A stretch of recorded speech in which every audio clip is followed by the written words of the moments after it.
I'm also just interested to know what happened in our community from 17 to 18, from 18 to 19. That was just an interesting jump.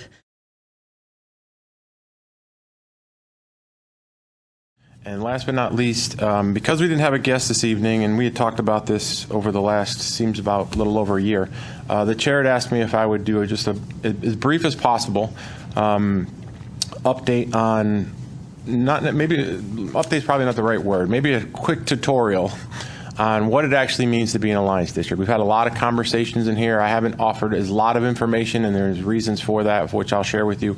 But there's also been a lot of, I think, miscommunication when it comes around what actually being an Alliance District is, what it means, what the implications are, and more importantly, what do we do moving forward. But just a quick sort of brief history on how this whole thing came together. Back in 2012 and 2013, the state of Connecticut essentially ranked through an accountability index. And when you talk about accountability index, there are 12 factors that make up an accountability index. People often think that accountability index is simply scores and performance. It's not. There are 12 different pillars, and economics is a vast majority of them. I'm not making this up. I know there are some who are probably typing away right now saying, I don't believe them.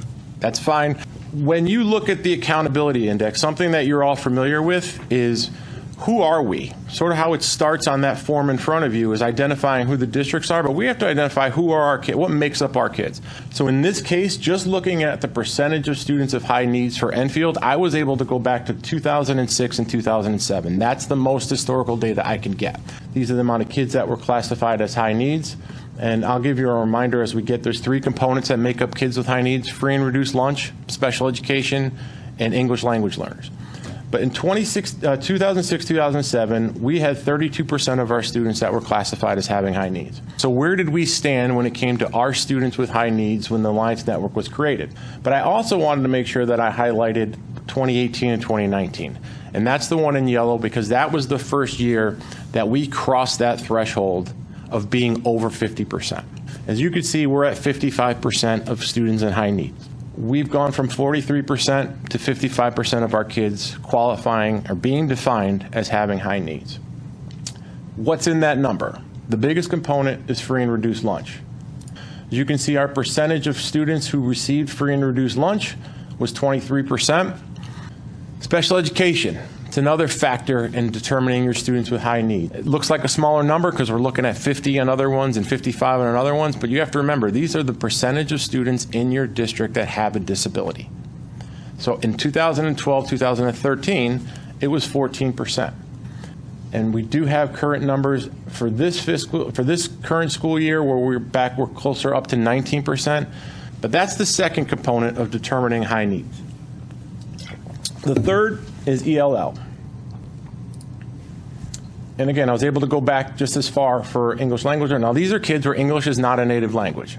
So if you go back to 06, 07, we only had 1.14% of our kids who qualified as English not being their native language. In the red year of 12, 13, it was up to 1.84. You know, the 5-year revaluation, we were almost at 2. And then again, there's a pattern. 18, 19, that's when our free and reduced lunch numbers went up significantly. It's when our special ed numbers went up significantly. That's when our ELL numbers crossed over that 2% threshold. And you could see that's how many kids it is. What does all of this mean? Why are we an Alliance District? I already told you we were 35th 11 years ago. But where do we stack up with everybody else? So I'm taking just the current year's data for percentages back to the total of percentage of students of high need. Where do we rank with everybody else that's in our network now? These are our peers. State of Connecticut is telling you don't compare yourself to your neighbor. You compare yourself to these peers based on the criteria and the accountability index that you match up with. The highest is 91. The lowest is 52. We're at 55. This is where we are. This is who we are. And we have been for quite some time. We just didn't make the first or the second cut. This is just a percentage of high needs. But I'll just jump to the meat of it. In 2012, 2013, where did we stack up at that point in time?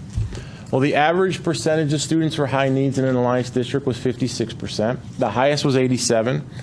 The lowest was 40. In 2012 and 2013, we weren't the lowest percentage of students high needs in that district of 36, but we weren't in. We were at 43. We were 3 percentage points higher. We had 3% of our kids had higher needs than somebody else that was actually in the network and we weren't. I don't know the answer why. The highest was 86, the lowest was 45. We were at 47 during that school year. What does this all mean? I think that's the part that people are asking. There are 3 ways you got to look at this, at least I do. Is it unreasonable to think that students that have higher needs would require more resources? Is that fair? That general consensus, that's fair. Okay. This is what each Alliance district spends per pupil in the year 2020, 2021. Just cut to the chase. The average Alliance district per pupil expenditure is $18,682. The average per pupil expenditure for the state of Connecticut is $19,134. And the Enfield Public Schools per pupil expenditure during that time frame was $16,601. Your resources or your funding is here, and your performance is going to line up to that. The reality is our per pupil expenditure doesn't line up with our peers or our needs. And in turn, our performance isn't where we would like it to be. When you get named as an Alliance network, it is a recognition that your resources aren't lining up with your needs, and in turn, your performance isn't where they want it. Now, there are a lot of ways the state can intervene with local boards of education. They can replace all 9 of you. They can replace me. Justifiable reason to why that district was in a position to graduate out is because they received an increase in resources. With a 1-year look back, as most of you know, ECS funding from 22 to 23 was flat funded. So when you do a 1-year look back and your funding is flat, there's no Alliance grant. Because the legislation clearly says that my plan is contingent upon receiving a grant. If I'm not receiving a grant, I'm not giving you a plan. Now, as the 9 of you and community members at home, please understand, we were prepared. There's 36 districts in it now. Not one district has graduated yet. Madam Chair, that concludes the superintendent's report, but I think it's appropriate, since this is a lot to take in. If you do have questions, I'd be more than happy to try to answer them for you. So when I hear the word performance, I think I might have an understanding of what performance is. Can you explain what that performance is, please? To improve performance, what is performance? I think simply it would be standardized test scores. That's the biggest barometer that's used. Okay, so when it comes to performance, it's an academic performance. Academic performance, yeah. Okay, and there are other indicators. Like I said, the accountability index is made up of 12 indicators, so it's not just. People think it's just academic scores. It's not. There are social emotional learning components to that. There are. I purposely didn't bring all 12 because that would have been a whole other hour. Attendance, chronic absenteeism is an indicator. I'm also just interested to know what happened in our community from 17 to 18, from 18 to 19. That was just an interesting jump across the board. I think for me it's frustrating because people are giving this a negative connotation, and they're trying to say I think if they're using it as like a political thing, like, oh, look who took over and now we're an Alliance district and what are you going to do to get us out? And like you said, it's not one thing anybody did, but it's our community. So when people come up here and talk negatively about us being an Alliance district, I take it as they're talking negatively of our community. When you speak negatively about it or say, how are we going to fix this? It's just such a negative effect on our Enfield community that we should, love and appreciate the differences and the diversity. At some point, all this was going to come to a head, and it's come to a head. We're in an Alliance district. We can't fit the students we have in our buildings. We have school psychologists working out of closets.